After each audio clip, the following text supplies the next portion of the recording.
여러분, 최근에 종로 3가 금은방거리 한번 가보셨습니까? 제가 며칠 전 그 거리를 직접 걸어봤습니다. 혹시 이런 느낌 받으신 적 있으세요? 한때는 세상에서 가장 안전한 피난처라고 믿었던 금이 마치 어제 구운 빵처럼 힘없이 부서져 내리는 그 낯선 광경 말입니다. 금방 유리창 너머로 비치는 사람들의 얼굴이 참 어둡더군요. 금은 절대 안 떨어진다고 믿고 평생 모은 퇴직금을 쏟아부었던 분들이 금시세 전광판 앞에 멍하니 서 계시는데 그 무거운 공기가 제 가슴까지 짓누르는 기분이었습니다. 예전에는 줄을 서서 돌반지를 사고 골드바를 챙기던 그 활기차던 거리가 이상하게 조용합니다. 여기 원래 이랬나? 싶은 서늘한 기분이 들 정도로 말이죠. 안녕하십니까? 저는 금융권과 원자재 분석 업계에서 35년 가까이 일하다가 지난해 정년퇴직을 했고 지금은 작은 경제연구소를 운영하면서 은퇴자들의 자산관리와 소상공인 투자 상담을 해드리고 있는 정 소장입니다. 제가 1997년 IMF 외환위기 당시 서울 명동의 한 은행 딜링룸 한복판에 있었습니다. 당시 우리 국고의 달러가 마르고 금리가 하루아침에 30%까지 치솟던 그 현장을 뜬 눈으로 밤을 지새우며 지켜봤던 사람입니다. 요즘 상담실에서 만나는 분들을 보면 그때 그 폭풍 전야와 참 많이 닮아 있다는 생각이 듭니다. 모두가 설마라고 할 때 진짜 위기는 시작됐고 모두가 이게 끝이다라고 절망할 때 새로운 부의 질서가 짜였습니다. 이 이야기가 여러분의 소중한 자산을 지키는데 조금이라도 도움이 된다면 구독과 좋아요로 함께해 주십시오. 그리고 지금 여러분께 묻고 싶습니다. 여러분의 금고에는 무엇이 들어 있습니까? 아직도 금입니까? 아니면 현금입니까? 지금 여러분의 통장 잔고는 플러스입니까? 아니면 마이너스 대출로 버티고 계십니까? 댓글로 남겨주시면 제가 직접 여러분의 상황에 맞는 조언을 해드리겠습니다. 자, 지금부터 금값 하락 뒤에 숨겨진 불편한 진실과 트럼프가 설계한 거대한 경제 체스판의 실체를 아주 자세히 말씀드리겠습니다. 먼저 쉽게 설명해 드리겠습니다. 금값이 떨어진다는 건 단순히 금이라는 물건의 가치가 낮아진 게 아닙니다. 달러라는 돈의 힘이 너무 강해져서 상대적으로 금이 초라해 보이는 거죠. 이걸 전문 용어로 실질 금리의 역습이라고 합니다. 은행에 돈만 넣어둬도 이자를 5%, 6%씩 주는데 이자 한 푼 안 주는 금을 굳이 들고 있을 이유가 사라지는 겁니다. 이게 왜 중요하냐고요? 금은 경제의 혈압이자 온도계이기 때문입니다. 지금 이 온도계가 급격히 차가워지고 있다는 건 누군가 의도적으로 시장의 열기를 식히고 돈의 흐름을 한 곳으로 몰아가고 있다는 강력한 신호입니다. 제가 분석가로 일하던 초창기 1974년의 기록을 복기해 보면 지금과 소름 돋는 평행이론을 발견하게 됩니다. 당시 미국은 금태환 정지 이후 엄청난 인플레이션에 시달렸고 금값은 하늘 높은 줄 모르고 치솟았습니다. 하지만 어느 날 갑자기 금값이 40%나 대폭락하는 사건이 벌어집니다. 제가 근무하던 은행 창구에서도 금을 사겠다고 줄을 섰던 사람들이 하루아침에 비명을 지르며 금을 던지기 시작했습니다. 제 동료였던 한 대리는 당시 고객들의 항해 전화를 받다가 울음을 터뜨리기도 했죠. 그런데 놀라운 건 뭔지 아십니까? 그 고통스러운 대폭락이 끝난 뒤에 금값은 정고점을 뚫고 몇 배나 더 올랐다는 겁니다. 지금 우리가 겪는 이 하락은 그때와 똑같은 개미 털기 테스트입니다. 지금은 어떻습니까?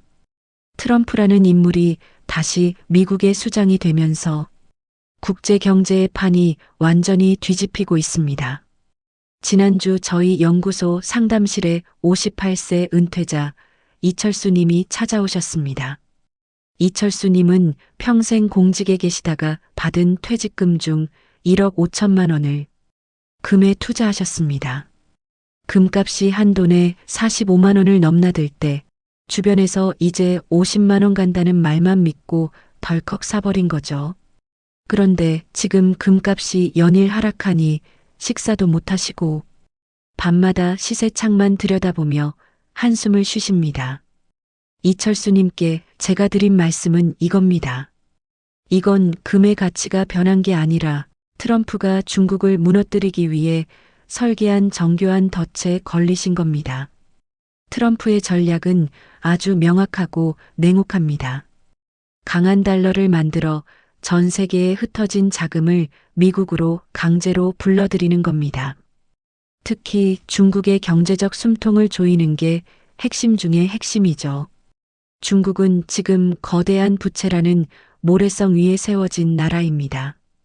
금값이 떨어지고 달러 가치가 오르면 중국 기업들이 갚아야 할 달러 빚의 무게는 수십 배로 무거워집니다. 제가 현장에서 본 트럼프는 경제학자가 아니라 철저한 비즈니스맨입니다. 상대방이 가장 아파하는 고리, 즉 자산 가치를 흔들어서 스스로 무너지게 만드는 거죠. 중국의 지방 정부 부채가 천문학적으로 불어난 지금 금값 하락은 그 폭발을 앞당기는 기폭제 역할을 할 겁니다. 여러분, 지금 당장 확인하십시오. 본인이 가진 전체 자산 중에서 금과 은의 비중이 몇 %인지 종이에 써보십시오. 만약 그 비중이 30%를 넘어가고 있다면 여러분은 지금 트럼프가 던진 거대한 그물 안에 갇혀 있는 겁니다. 하지만 제가 드리고 싶은 말은 공포에 질려 지금 당장 다 팔고 도망가라는 게 아닙니다. 오히려 전략적으로 이 상황을 이용해야 합니다. 제 상담 사례 중에 김태연이라는 30대 직장인이 있었습니다. 이 친구는 작년부터 은값이 폭락할 때 남들이 은은 쓰레기다라고 할 때 오히려 현금을 쥐고 기다렸습니다. 모두가 금과 은에 열광할 때 그는 차분하게 달러를 모았고 지금은 그 달러로 싸진 금을 언제 살지 타이밍을 재고 있습니다. 자, 그렇다면 우리는 구체적으로 어떻게 대응해야 할까요? 첫 번째로 말씀드리고 싶은 전략은 철저한 자산 다이어트를 통해 현금 실탄을 확보하라는 겁니다. 1997년 IMF 외환위기 당시 끝까지 살아남아 부자가 된 사람들의 공통점이 뭔지 아십니까? 그들은 금 모으기 운동에 참여하면서도 한편으로는 달러와 현금을 쥐고 기회를 기다렸던 사람들입니다. 지금은 금을 더 사모을 때가 절대 아닙니다. 오히려 가지고 있는 불필요한 자산을 정리하고 현금 비중을 전체의 20% 이상으로 늘려야 할 시기입니다. 두 번째로 말씀드리고 싶은 건 달러 자산과 금의 균형을 맞추는 포트폴리오 리밸런싱입니다. 금값과 달러는 시소와 같습니다.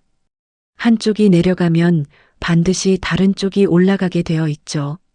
제가 상담했던 60대 주부 한 분은 금에만 모든 자산을 올인했다가 큰 심적 고통을 겪으셨습니다.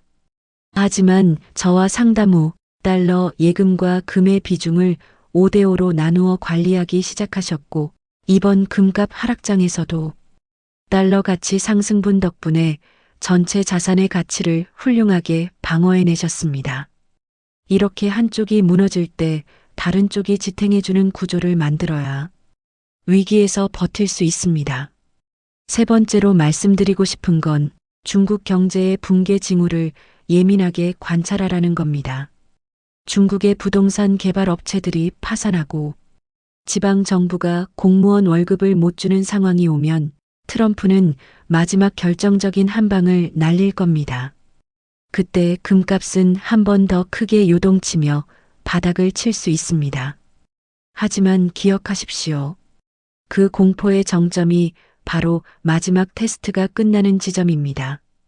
지금 당장 안 쓰는 신용카드는 해지하시고 차가 꼭 필요한지 다시 생각하십시오. 한 달에 10만 원, 20만 원이라도 현금을 확보해 두는 그 작은 습관이 위기가 닥쳤을 때 여러분을 살리는 가장 강력한 무기가 될 것입니다. 다시 한번 말씀드립니다. 제2의 IMF가 올지 아니면 트럼프의 계획대로 중국이 먼저 무너질지는 아무도 장담할 수 없습니다. 하지만 한 가지 확실한 건 그 징후는 이미 우리 곁에 나타나고 있다는 겁니다. 1997년 IMF 당시 살아남은 사람들은 특별한 정보를 가진 천재들이 아니었습니다. 그들은 단지 준비했던 사람들이었습니다. 빚을 줄였고 현금을 모았으며 남들이 설마라고 하며 아무것도 하지 않을 때 냉철하게 세상의 흐름을 읽었습니다. 반대로 무너진 사람들도 있었습니다. 그들은 단지 금값은 언제나 오를 거야라는 막연한 믿음 하나로 위기를 외면했던 분들입니다. 오늘 이 이야기를 듣는 여러분은 이제 중대한 선택을 하셔야 합니다. 트럼프가 설계한 이 거대한 경제 테스트의 희생자가 될 것인가, 아니면 이 폭풍을 타고 넘어가 새로운 불을 거머쥘 생존자가 될 것인가. 내일 아침부터 작은 행동 하나만 바꿔보십시오. 당장 금고를 열어 시세를 확인하는 대신 여러분의 대출 이자율을 확인하고 한 달 지출 내역을 꼼꼼히 적어보십시오. 그리고 아주 적은 금액이라도 현금 흐름을 만들어 두십시오. 그 작은 변화와 준비가 머지않아 다가올 거대한 경제 지각 변동 속에서 여러분과 여러분의 소중한 가족을 지켜줄 유일한 구명 보트가 될 것입니다. 저는 믿습니다. 준비된 사람에게 위기는 언제나 가장 위대한 기회의 가면을 쓰고 찾아온다는 사실을 말입니다. 제가 현장에서 35년간 배운 가장 큰 교훈이 바로 이것입니다. 여러분도 할 수 있습니다. 지금의 하락에 흔들리지 마시고 더 큰 판을 보십시오. 제가 여러분의 든든한 경제 멘토로서 끝까지 함께하겠습니다. 긴 이야기 끝까지 들어주셔서 감사합니다.